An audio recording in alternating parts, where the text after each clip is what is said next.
This video is sponsored by Level 8, luggage for travelling efficiently. Today I'm taking my longest train ride to date, travelling 3,200 kilometers over 4 days and 3 nights to cross nearly all of Kazakhstan, so sit back, grab a coffee or a beer and let's go and check it out together.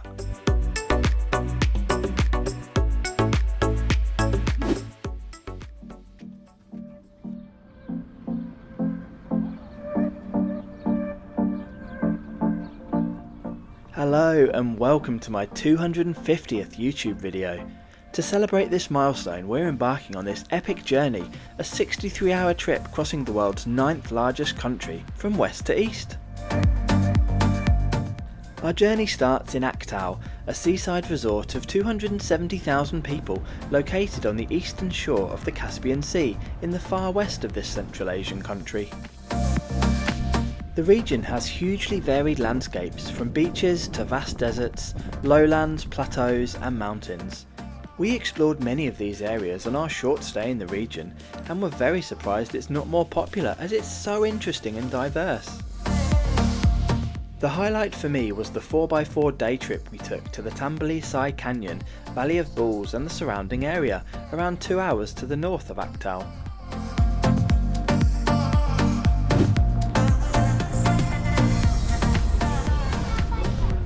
Anyway, let's get this trip started. Our journey commences from Mangistau station, around a 20-minute taxi or 30-minute bus ride from Aktau city centre.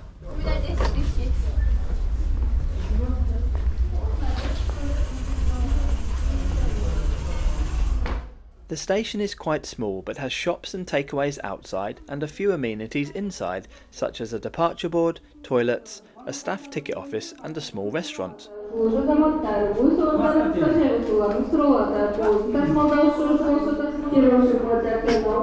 Let's head out to the platform where our train is already waiting for us.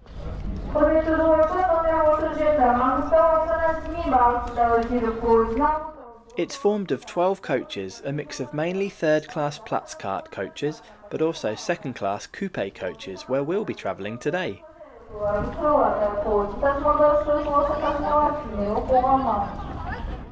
There is also this mail coach, which I believe also has sleeping quarters for the train staff.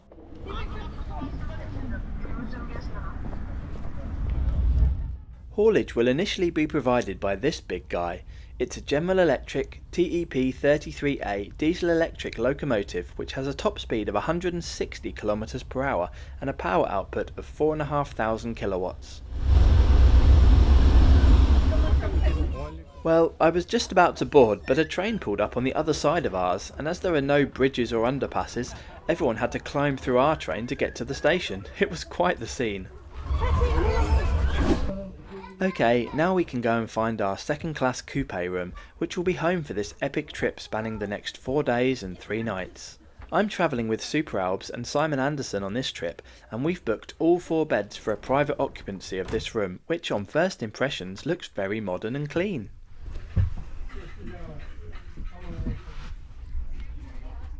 Before we get going though, here's a quick word from Level 8, who have now been sponsoring the channel for over 2 years, so a massive thanks to them for their continued support. Level 8 have an amazing range of stylish and practical cases, backpacks and accessories for every type of trip and traveller. One of my personal favourites is the luminous 28-inch check-in case. This has large separate compartments and pockets, making it perfect for when I need that bit of extra space. Pair this with the Level 8 packing cubes and you've got a ready-made luggage solution. Be sure to follow Level8_official on Instagram for new product launches, frequent special offers and giveaways. Level 8 are also offering my viewers a special discount, so click the link in the description below and use code NONSTOP10 for 10% off every order. Level 8, Luggage of the Year for 2024. There was meant to be a dining car on this train, but before departure we noticed it was missing, so quickly grabbed some pizzas from the takeaway just outside the station. Oh, yep, there we go.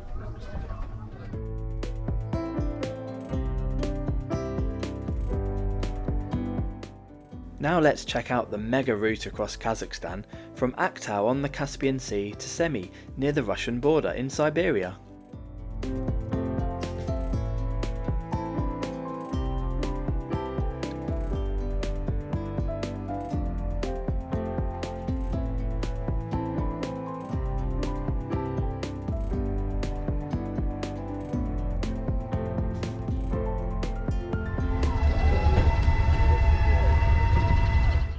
We depart precisely on time at 8 PM on this 3,172 kilometre journey, which is scheduled to take 62 hours and 45 minutes of travel time.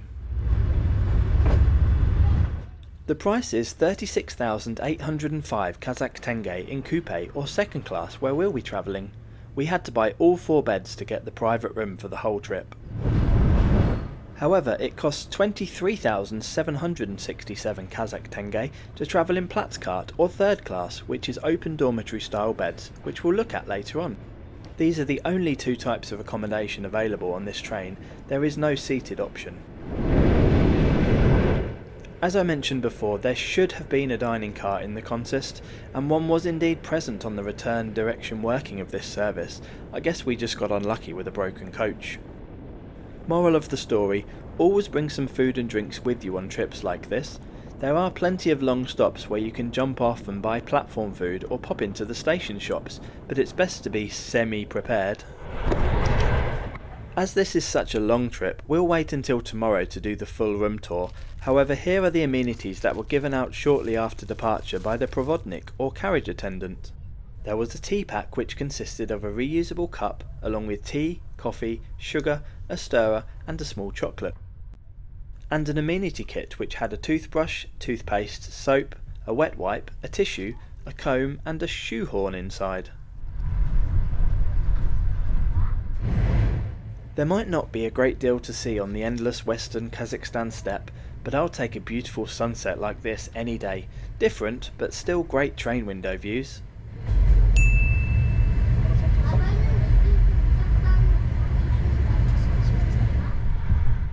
Time to chill out, relax and have a chat with my travelling buddies and settle down for our first night of 3 aboard my longest ever train journey.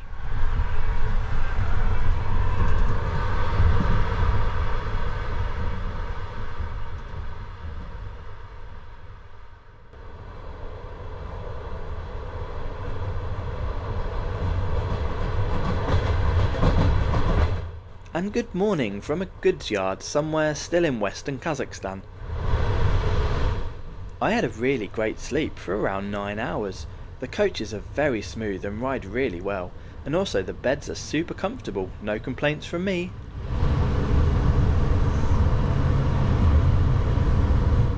If you want ad-free early access to every video, great perks and to help me do bigger and better reviews, then become a channel member from just £1.99 per month. Just click the link above now or the join button in every video. Thank you. So the first order of the day is to work out when we have a long enough stop in order to jump off and get some breakfast. Ah, that was easy. We have a 35-minute wait scheduled here at Makat. There's even a little museum to peruse over next to the tracks, and it would be rude not to head up front and have another look at our TEP-33A powerful locomotive.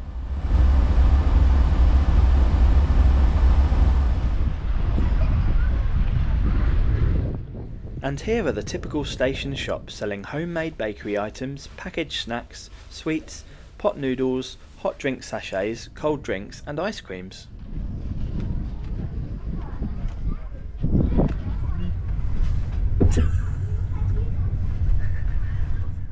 Back on the move, and I think it's time to take a tour of our coupe compartment.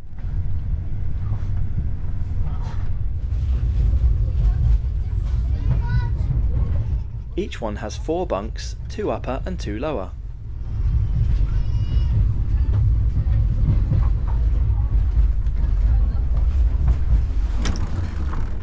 The door can be locked in 2 places, but from the inside only. In day mode, the bottom bunks convert into 3 seats. These are well padded, comfortable and have both arm and headrests.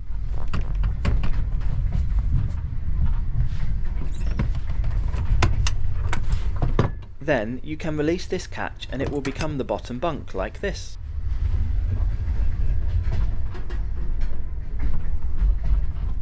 As I've already slept on it once, I can confirm that the mattress is pretty nice. The pillow was fluffy and all the bedding was clean and smelt nice.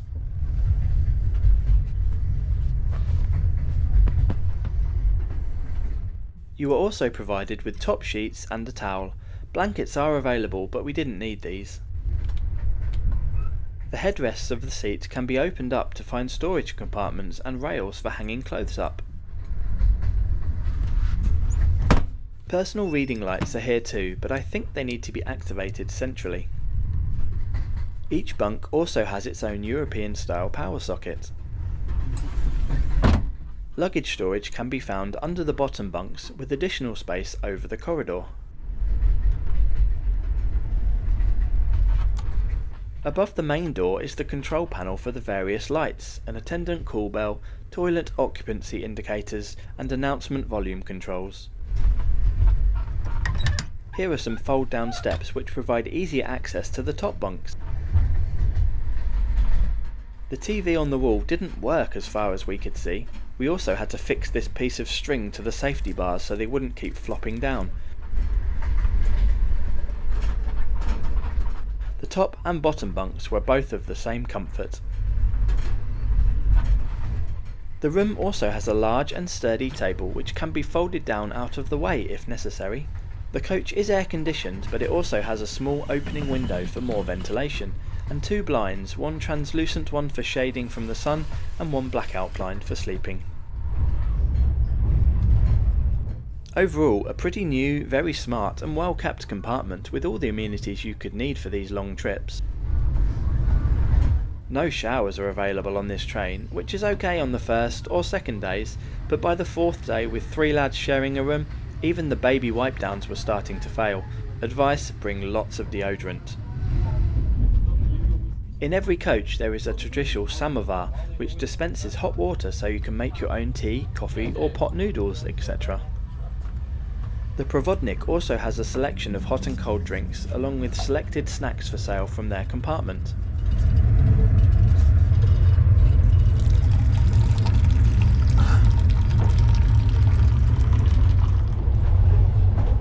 While we're down here, let's check out the toilets.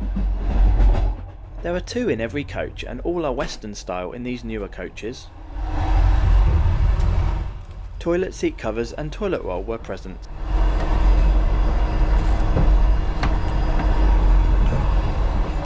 And the water worked and soap was available. I would advise bringing your own toilet roll though, as it did frequently run out.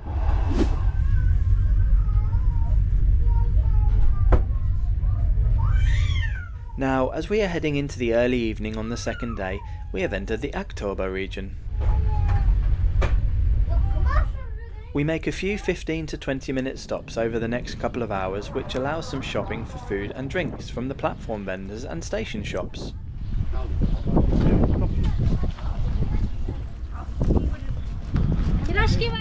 They were all very fair with prices and we weren't charged over the odds.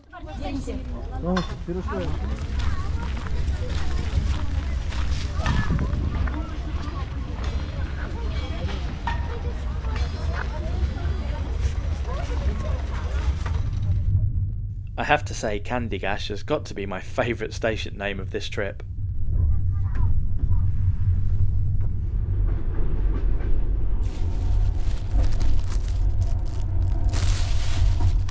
Back on the rails with a selection of snacks and drinks for our dinner, along with a beer each, and it's time to chill out for the evening and watch some downloaded YouTube on our laptops. There is little to no 4G signal available outside of the bigger towns, and no Wi-Fi available at all on the train, just something to be aware of, so come prepared with offline content, books, games, etc.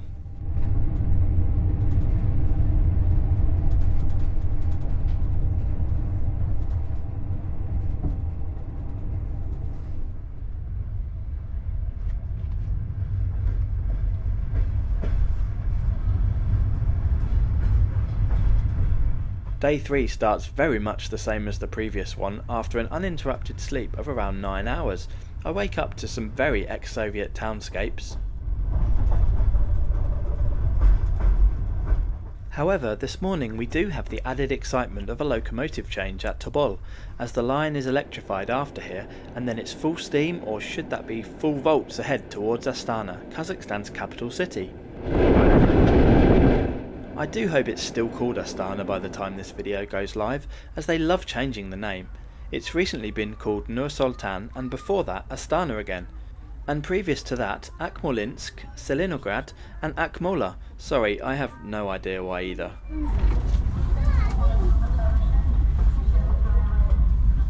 We arrived just before 5:30 PM and are running right on schedule. Deutsche Bahn or Trenitalia could never.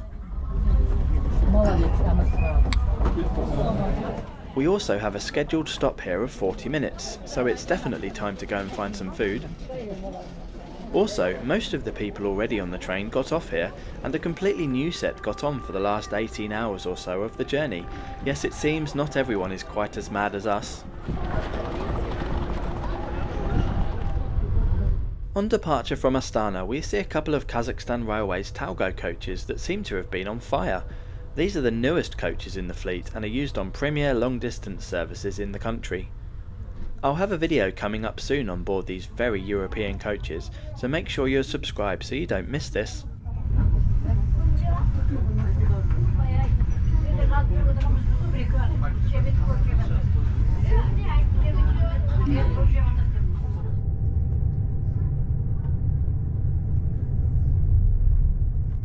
Here is a look at our dinner selection on the final night of my longest ever train journey so far. You really can get a good choice of different items en route at the many longer stops, so the missing dining car didn't really affect us too much.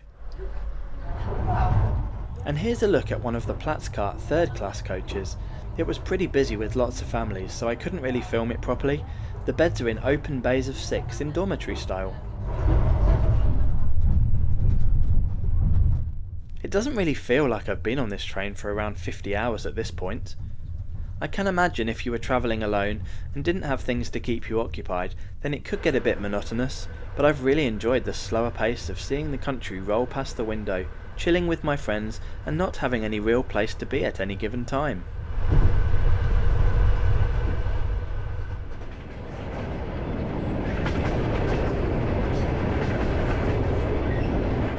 So now we're into day 4, the last on this trip, and we have around 4 hours to run.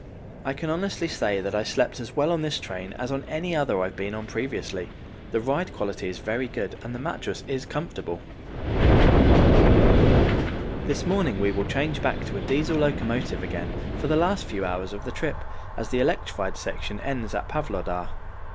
One thing I could hope for is a bit more scenery to show you, as much of the train window views are just lots of nothingness. There is no wheelchair accessibility to get on the train, or indeed facilities on board for people of reduced mobility at all, I'm afraid.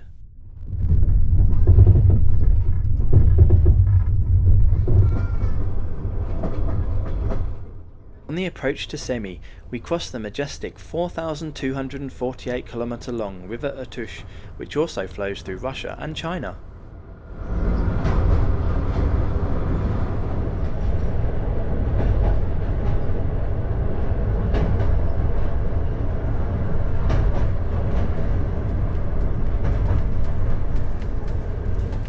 And shortly after we pull into the station, exactly on time, after a total journey of 62 hours and 45 minutes. Great job, Kazakh Railways! So let me summarise this mammoth 3,000 plus kilometre trip crossing Kazakhstan from west to east. Did I enjoy the trip? Absolutely yes. Would I do it again? Probably not, but only because next time I'll probably be checking out a different route. The coaches were clean and well appointed for the trip. The biggest plus point was the power sockets worked and the beds were comfortable. Everyone on the train, including the carriage attendant, was very friendly and welcoming, and mostly just wondering why on earth these 3 white lads were making this trip. The only downside was the missing dining car, which would have been nice to have, but in the end it didn't really make too much difference, and we certainly didn't go hungry or thirsty. And it would have also been nice to have Wi-Fi, but I can see why this would be virtually impossible to implement with such gaps in network coverage in this vast country. Overall, if you like trains and want to experience a journey of this length on ex-Soviet coaches across this fascinating, lesser travelled country at a good price, then I would recommend this service, or at least part of it. Have you been on any trains in the old Soviet Union before? Which ones did you ride and on which routes? How did you find them? Let me know in the comments below. Don't forget to subscribe as I publish a new review every Friday. Thanks for watching this, my 250th video, and I'll see you next week.